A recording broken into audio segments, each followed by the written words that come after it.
What is going on, guys, and welcome to my Week 12 Power Rankings. We've done this every 2 weeks so far, and we're going to do it again this week. Either way, before we get into this video, let me just remind you, please like, share, and subscribe to these my channel, and like these videos, all that good stuff. It helps my channel out a ton, and I'm trying to hit 1,000 subs by the end of this calendar year, so I can give away another jersey like I did at 500 subs. Either way, let's get right into this video.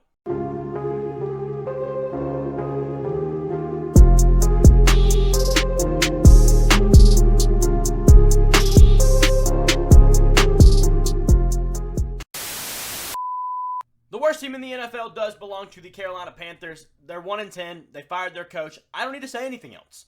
At number 2, or 31, I guess, technically, I'm going with the Chicago Bears because, one, they have the worst combo of roster and quarterback there is. Their roster's bad. Their quarterback's bad. It's just double bad. Unlike a team like we'll get to in a minute, like the Cardinals. Either way, they're not been good.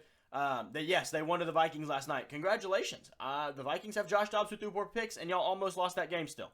Either way, the Patriots are next. They're like 2-8, and yes, Mac Jones is absolutely horrible as well. At least he can throw a football, unlike Justin Fields. But either way, they have a decent roster. They have players on their team that are capable, and the Bears really don't. They don't really have a lot of capable players. So, got to give it to the Patriots a little bit. Next is the Giants. Tommy DeVito. They're going to maybe look to move off of Daniel Jones. They should for sure move off of Daniel Jones. So that kind of just gives me a concern there, honestly. So, yeah, we'll see with them. At 28, we get to the Cardinals, who the reason they are above this whole section here is because they have a good quarterback. Kyler Murray's a good quarterback. None of these guys are. Yeah, it is what it is. They have a guy who can help them win. They've been competitive without him this season. I'll give it to them. After that, we'll go to the Tennessee Titans, wherever they might be. Will Levis has cooled off from his hot start to his career. I mean, he had to. There's no way you're getting 4 touchdowns every game, excuse me. So, not really surprised. But this team is just not very capable either. They beat a Panthers team not super convincingly. They're not that great. They're not going to be super great for the rest of the season even. After them, the Commanders. Their defense is absolutely awful. Their offense is semi-convincing. I think Sam Howell is very, very, very good. He just has no help. And, he throws 50 times a game for 500 yards a game. But, you can't really win like that when your defense lets up 500 points too. Either way, after that, it's the Bucs. They're 4-7, man. Started off so decently this season. That sounds weird. Either way, it's true. I'll tell you the reason they have issues, and it's one man. It's Todd Bowles. He stinks as a head coach. He's never been a good head coach, and he's never going to be a good head coach. So why would you hire him as your head coach? I really just don't know. Either way, the Jets are next. If I'm Aaron Rodgers, there's no reason to come back this season. You're not playing for anything at this point. And I don't know why you start Tim Boyle over Zach Wilson, because there's a reason Tim Boyle was undrafted and Zach Wilson was a 2nd overall pick. I'm not saying Zach Wilson's good or much better, but there's a level of talent that he has that maybe can win you something here or there. Not necessarily a game, but a scenario. You can win a situation with a guy with some talent. So, they're going to play him from here on out, I assume, and if they don't, they're pretty stupid. The Chargers are next, man. They have been thoroughly disappointing. Justin Herbert's been very good, but you can't do anything about a dumb head coach ruining everything. Brandon Staley should be fired immediately, but they'll wait to the offseason and ruin another 12 games of Justin Herbert's career.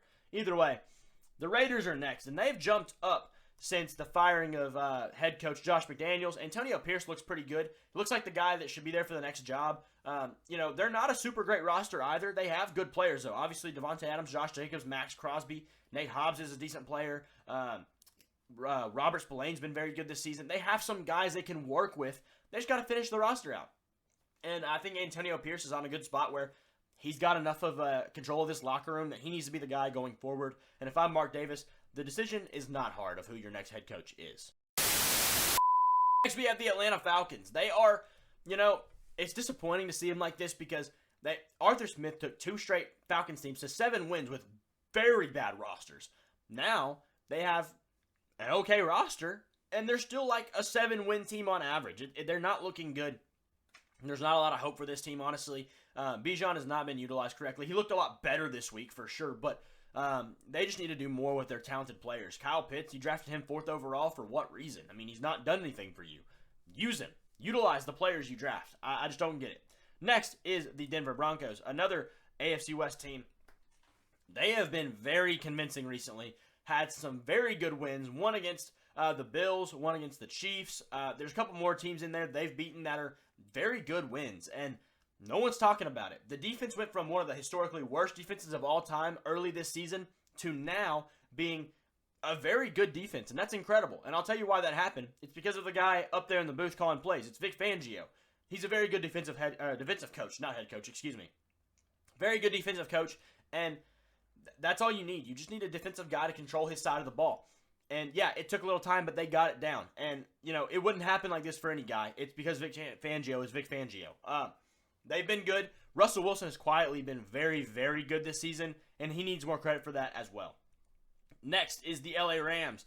They've had some good wins, some bad wins. Maybe put them under the Broncos. Maybe I'll switch them around. I sure will now that I'm looking at it. Either way, we'll talk about the Rams here. They have a bad roster. That's why they go into the Broncos. However, Matthew Stafford, Cooper Kupp, Aaron Donald, those 3 things at key cornerstone places keep you in contention because they're good. They're very good. They've won some very good games. They've lost some very bad games. It is what it is, though. Moving on. Next, we're going to go with the Cincinnati Bengals. They lost their quarterback, obviously, for the year, and that's huge for them. That's incredibly huge for them because this team is predicated on Joe Burrow and his success. And without him, there's not really much there. I assume they're going to be out of the playoffs. This is probably the highest spot they'll ever be this season, unless something crazy happens, which I very strongly doubt. Either way, the Green Bay Packers come next. And Jordan Love has started to creep back up a little bit towards the good side of quarterback play. Started off the season hot, simmered down really low, and now he's getting a little bit something there, maybe trying to show that he can be a starter in the NFL for a long time for this team. Moving on from them, the New Orleans Saints. The quarterback play has been disappointing, but that's about it. Everything else has been pretty good. Olave's been pretty good. Kamara's been pretty good. The defense has been pretty good. They just got to figure out the quarterback, and it really upsets me because I'm a Derek Carr guy. I think he is a very good quarterback and a very underrated one for a long, long time. And I mean, he's older now. Maybe he's washed now, but he was a good quarterback, and that's still a fact. Either way. Next is the Indianapolis Colts. Quietly, a top 10 offense in the league. And that's a very good sign from Shane Steichen. When you're an offensive head coach, you got to control your side of the ball. And he has done that. Their offense has been very good. They have nothing to worry about in that setting. So, good things for them. Colts move into the top 15. At 14, let me have the Minnesota Vikings coming in next. They lost to the Bears, but Josh Dobbs threw 4 picks, and they almost won that game still. And their defense is not their strong suit, and somehow their defense kept them in that game. So I won't make it count too hard. They're a fine team. They're getting Justin Jefferson back. They'll be all right. Either way, next is the Seattle Seahawks. A better ceiling than the Vikings at this point, but I just don't really think they're that good. They haven't really done a whole lot this season. I think they're just a good mediocre team. That's all it is. If they make the playoffs, they'll probably be a first-round exit. That's about it. Sorry, guys. It is what it is. Next is the Cleveland Browns. They're good, and the reason they are above the Bengals, don't get me wrong, is because their game is a run game. The Bengals game is a passing game, and you can sustain a run game better without a quarterback than a passing game, clearly. So, yes, they both lost their quarterbacks, but also the Bengals don't have the defense the Browns have right now. That's another big help there. Either way, Browns fall to 12. Probably about the highest they get, though, this year. DTR ain't all that. Either way. The Bills are next, and yes, they're 6-6, but I'm not that concerned about it, honestly. They're a fine team. They'll be okay. Josh Allen has not been nearly as bad as people think for whatever reason. He's been pretty good. He has a very much lower turnover-worthy play ratio than Patrick Mahomes does. I believe Mahomes is around 3.4%, and he's around 2.4%. So a full percentage down, which is a big percentage in this statistic. Either way, they just got to close out games. Josh Allen is 0-6 in overtime games, but I don't think that's Josh Allen's fault. Clearly, the overtime game against the Chiefs a few years ago, He didn't even touch the ball. How could it be his fault? It was the defense. Either way, their defense is good. They just got to close out games, and Sean McDermott needs to go. Either way, that's where the Bills fall. Entering our top 10. Oh, where were we? I actually completely forgotten. I lost my spot. All right. Entering our top 10. A new team in. It's the Texans.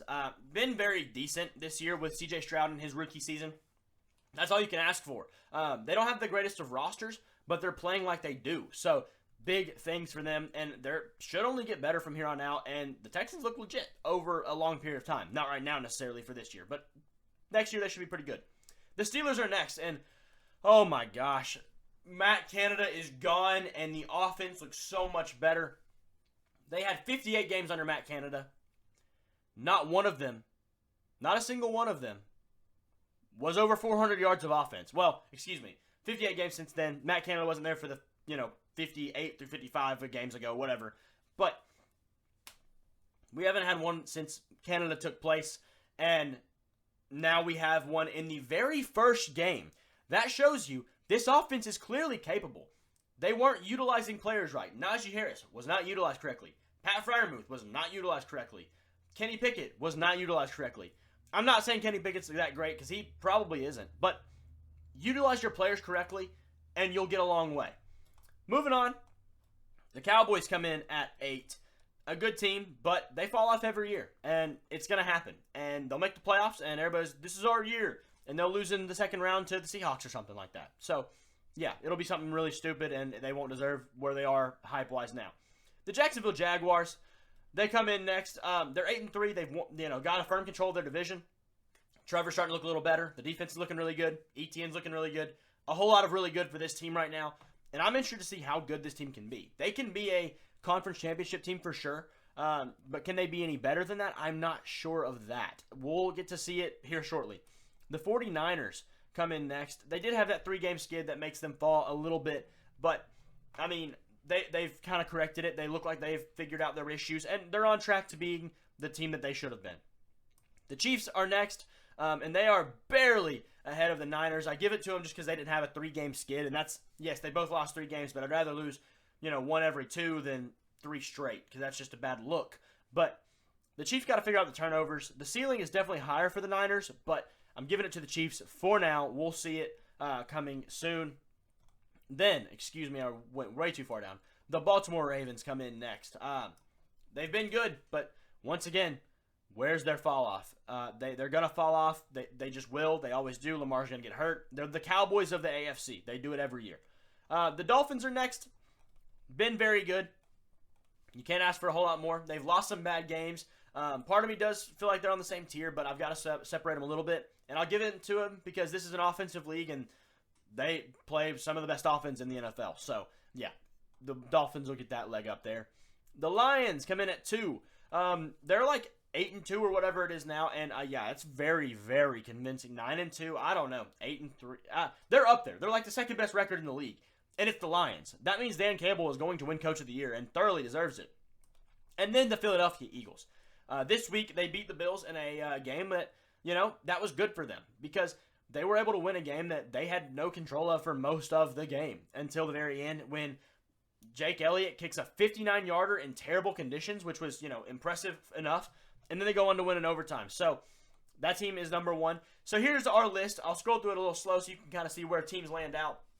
Let me know what you guys think in the comments below. Don't forget to like, share, and subscribe to my channel and these videos. I appreciate y'all a ton. I'm trying to give a jersey away as soon as possible, so let's get to 1,000 subs ASAP. Thanks for watching. Peace.